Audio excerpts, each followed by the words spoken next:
Vakariņš kā vakariņš.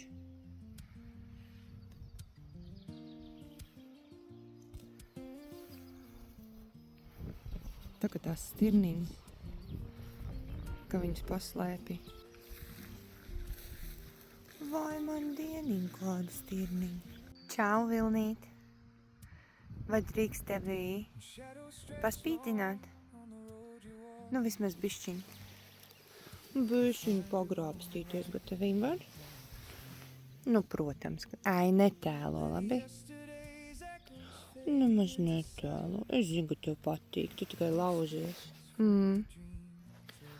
Tā nāk miedziņš, viņš aizspiež acīt un tev lien virsū un neļauj gulēt. Šausmīgi, vai ne? Drausmīgi. Jo. Tev droši vien ļoti nepatīk un tu cieties, jā? Ar aizspiestām acīm. Jo. Vilnīte. Kāpēc tur vairāk nekasās, ko? Tu jau man nepaprasīji. Tev vajadzētu bišķiņu mainīt savu attieksmi. Mēs tā nevaram sarunāt, ko? Tu zini, ka mamma tevi te pameta. Tā kā Bembija tai pļavās, kur parasti kombainiem sabrauc. Tā kā mazo Bembiju. Jo. Es tikai ceru, ka tu esi bišķiņ gudrāks pa Bembijiem. Tāpēc, ka Bembija lec zem mašīnām. Labi? Bija ok? Ko? Mamma atnāca pastīties. Kāpēc tu pamet savu bērnu pļaviņā? Ko? Tā kā tās muļķās stirnas. Man tā liekas, ka tās bija stirnas, kas atstāja labības laukos šitos ten savus bērniņus gulēt. Un tad viņš samal kotletēs ar lielo to kombainu. Maziņš. Ko tu dari, lai uzmanītos no šitā? Izņemot to trako blusošanos. Nu, tu jau vari man paprasīt, un tad es tev pakasītu. Tāda opcija jau arī ir. Jā? Nu jā, tu jau esi pieredzi, ka tev kalpo.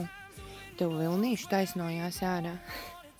Bet vienalga, tur ir tāds balagāns uz tās galvas. Parādi, kāds tev ir balagāns uz galvas. Ew. Pakažī. Cik skaisti. Ko? Tu esi krās vilnītis. Nu, blusainais vilnītis, tu esi jebkurā gadījumā. Exactly. Cik tu esi smuks, ko man gribās tevi aiztikt. Tu nevari iedomāties. Jā. Kas tur bija? Nekas jau nebija. Nekas jau nebija. Šitā ten papājā ir tāda duksīte. Jā, labdien. Lūdzu. Kāds jums skaists balagāns uz galvas? Tev nepatīk, ka tev aiztiek frizūru? Ko? Jo vilnīši pēc lietus un pēc slapjuma ir izstāsts pēc neizdevušiem ilgviņiem. Nu, kad aiziet pie kaimiņienes un pats nopērk kaut kādās drogās šito ten sastāvu. Vai ne? Ko? Bučiņa. Nu, tu esi šokā, ja? Ļoti labi.